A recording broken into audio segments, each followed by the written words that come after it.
Segunda Carta de Pedro, capítulo 1. Eu, Simão Pedro, servo e apóstolo de Jesus Cristo, escrevo esta carta a vocês que, por causa da bondade do nosso Deus e Salvador Jesus Cristo, receberam uma fé tão preciosa como a nossa.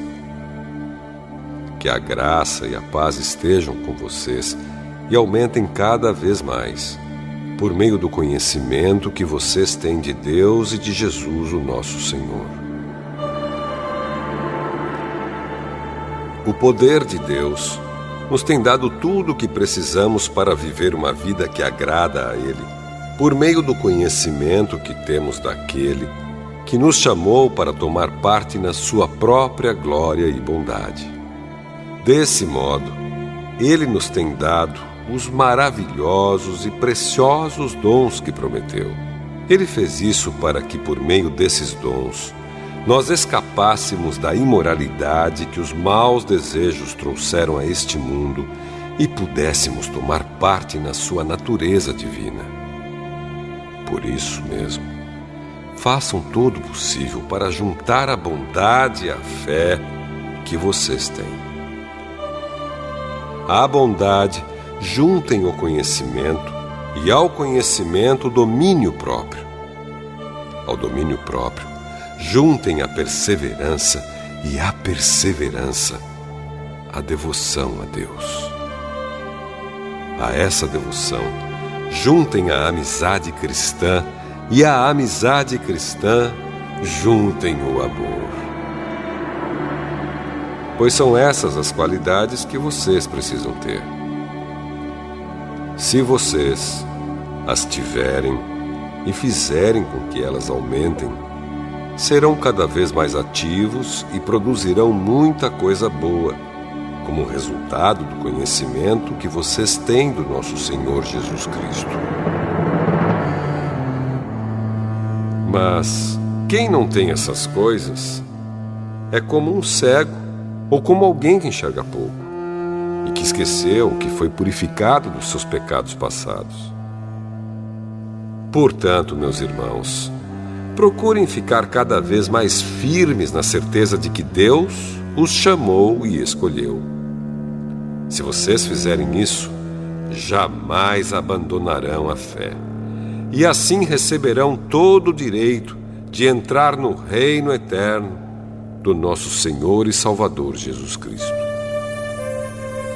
Por isso, farei sempre com que vocês lembrem dessas coisas, embora já as conheçam e estejam firmes na verdade que receberam. Penso que, enquanto eu viver, é justo que faça com que vocês lembrem dessas coisas, pois sei que logo terei de deixar este corpo mortal, como o nosso Senhor Jesus Cristo me disse claramente. Portanto, farei tudo o que puder para que depois da minha morte, vocês lembrem sempre dessas coisas. Nós não estávamos contando coisas inventadas quando anunciamos a vocês a vinda poderosa do nosso Senhor Jesus Cristo, pois com os nossos próprios olhos nós vimos a sua grandeza. Nós estávamos lá quando Deus, o Pai, lhe deu honra e glória. Ele ouviu a voz da suprema glória dizer: "Este é o meu filho querido, que me dá muita alegria." Nós mesmos ouvimos essa voz que veio do céu quando estávamos com o Senhor Jesus no Monte Sagrado. Assim temos mais confiança ainda na mensagem anunciada pelos profetas.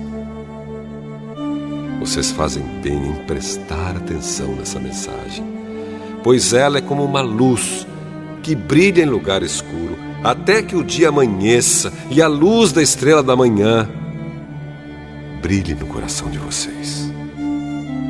Acima de tudo, porém, lembrem disto: ninguém pode explicar por si mesmo uma profecia das Escrituras Sagradas, pois nenhuma mensagem profética veio da vontade humana, mas as pessoas eram guiadas pelo Espírito Santo quando anunciavam a mensagem que vinha de Deus.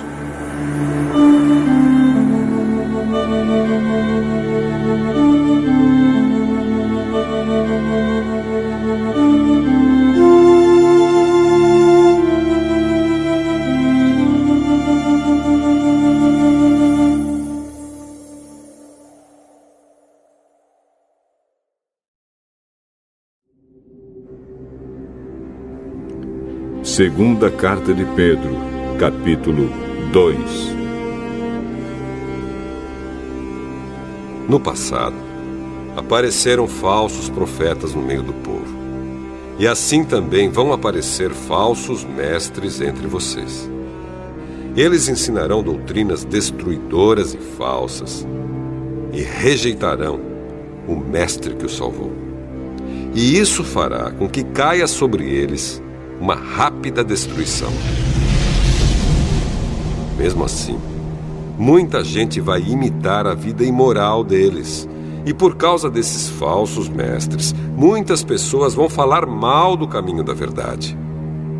Em sua ambição pelo dinheiro, esses falsos mestres vão explorar vocês, contando histórias inventadas. Mas faz muito tempo que o juiz está alerta e o destruidor deles está bem acordado.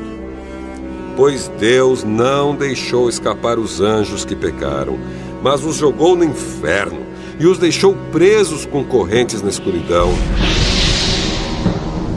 esperando o dia do julgamento. Deus não deixou escapar o mundo antigo, mas trouxe o dilúvio sobre o mundo dos que não queriam saber de Deus. A única pessoa que ele salvou foi Noé, que anunciou que todos deviam obedecer a Deus. E Deus também salvou mais outras 7 pessoas. Deus condenou as cidades de Sodoma e Gomorra, destruindo-as com fogo, como exemplo do que vai acontecer com os que não querem saber dele. Ele salvou Ló, um homem bom, que estava aflito porque conhecia a vida daquela gente imoral. Todos os dias esse homem bom, que vivia entre eles, ficava muito agoniado ao ver e ouvir as coisas más que aquela gente fazia. Tudo isso nos mostra que o Senhor sabe como livrar das aflições as pessoas dedicadas a Ele. E também sabe como guardar os maus debaixo de castigo para o dia do julgamento. Ele castigará especialmente os que seguem os seus próprios desejos imorais e desprezam a autoridade dele. Esses falsos mestres são atrevidos e orgulhosos. Eles não têm nenhum respeito pelos gloriosos seres celestiais e os insultam.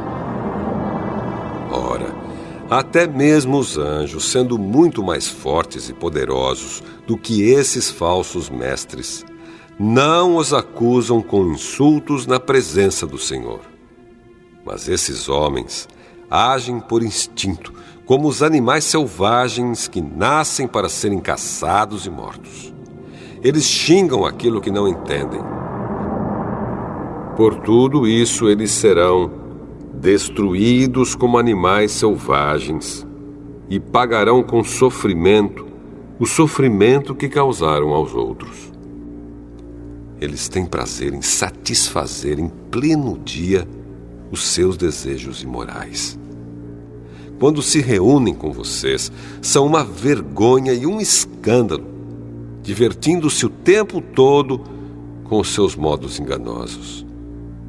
Não podem ver uma mulher sem a desejarem, e o seu apetite pelo pecado nunca fica satisfeito. Enganam as pessoas fracas e só pensam em ganhar dinheiro. Eles estão debaixo da maldição de Deus. Andam perdidos porque se desviaram do caminho certo. Seguem o caminho de Balaão, filho de Beor, que cobiçou o dinheiro que ia receber fazendo mal e foi repreendido por causa do seu pecado. Pois uma jumenta falou com voz humana e acabou com as loucuras do profeta. Esses falsos mestres são como poços sem água e como nuvens levadas pelo vento. Deus reservou para eles um lugar na mais profunda escuridão. Eles dizem coisas orgulhosas e loucas, e com os seus desejos impuros e imorais, enganam as pessoas que estão quase escapando daqueles que vivem no erro. Prometem liberdade a essas pessoas, mas eles mesmos são escravos de hábitos imorais, pois cada pessoa é escrava daquilo que a domina. Portanto, aqueles que chegaram a conhecer o nosso Senhor e Salvador Jesus Cristo e que escaparam das imoralidades do mundo, mas depois foram agarrados e dominados por elas, ficam no fim em pior situação do que no começo. Pois teria sido muito melhor que eles nunca tivessem conhecido o caminho certo do que depois de o conhecerem, voltarem atrás e se afastarem do mandamento sagrado que receberam. O que aconteceu a essas pessoas prova que são verdadeiros estes ditados. O cachorro volta ao seu próprio vômito e a porca lavada volta a rolar na lama.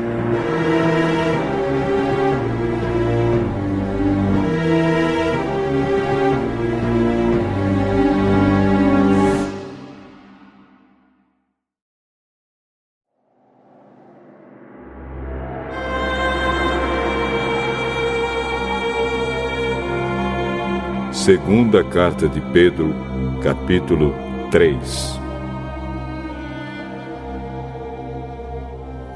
Meus queridos amigos, esta é a segunda carta que estou escrevendo a vocês.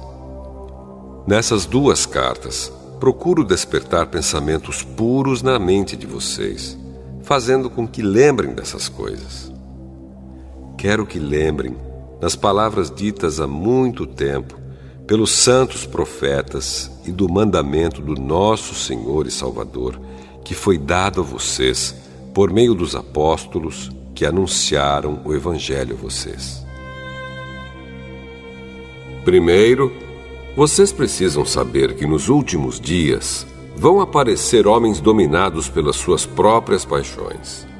Eles vão zombar de vocês, dizendo: "Ele prometeu vir, não foi? Onde está ele? Os nossos pais morreram e tudo continua do mesmo jeito que era, desde a criação do mundo." Esses zombadores esquecem, de propósito, que há muito tempo Deus deu uma ordem e os céus e a terra foram criados. Esquecem que a terra foi formada da água e no meio da água, e também que pela água do dilúvio o mundo antigo foi destruído. Mas os céus e a terra, que agora existem, estão sendo guardados pela mesma ordem de Deus, a fim de serem destruídos pelo fogo. Estão sendo guardados para o dia do julgamento e da destruição dos que não querem saber de Deus. Meus queridos amigos, não esqueçam isto. Para o Senhor, um dia é como 1000 anos, e 1000 anos como um dia. O Senhor não demora a fazer o que prometeu, como alguns pensam. Pelo contrário, Ele tem paciência com vocês, porque não quer que ninguém seja destruído, mas deseja que todos se arrependam dos seus pecados. Porém, o dia do Senhor chegará como um ladrão. Naquele dia, os céus vão desaparecer com um barulho espantoso e tudo o que há no universo será queimado. A terra e tudo o que existe nela vão sumir. Sabendo que tudo isso vai ser destruído assim, então que tipo de gente vocês precisam ser? A vida de vocês deve ser agradável a Deus e dedicada a Ele. Esperem a vinda do dia de Deus e façam o possível para que venha logo. Naquele dia, os céus serão destruídos com fogo. E tudo o que há no universo ficará derretido. Porém, Deus prometeu, e nós estamos esperando um novo céu e uma nova terra, onde tudo será feito de acordo com a vontade dele. Por isso, meus amigos, enquanto vocês esperam aquele dia, façam o possível para estar em paz com Deus, sem mancha e sem culpa diante dele. Lembrem que a paciência do nosso Senhor é uma oportunidade para vocês serem salvos. Pois o nosso querido irmão Paulo, com a sabedoria que Deus lhe deu, escreveu a vocês sobre esse assunto. E foi isso mesmo que ele disse em todas as suas cartas quando escreveu a respeito disso. Nas cartas dele, há algumas coisas difíceis de entender, que os ignorantes e os fracos na fé explicam de maneira errada, como fazem também com outras partes das Escrituras Sagradas. E assim, eles causam a sua própria destruição. Mas vocês, meus amigos, já sabem disso. Portanto, tomem cuidado para não serem levados pelos erros de pessoas imorais e para não caírem da sua posição segura. Porém, continuem a crescer na graça e no conhecimento do nosso Senhor e Salvador Jesus Cristo. Glória a Ele, agora e para sempre. Amém.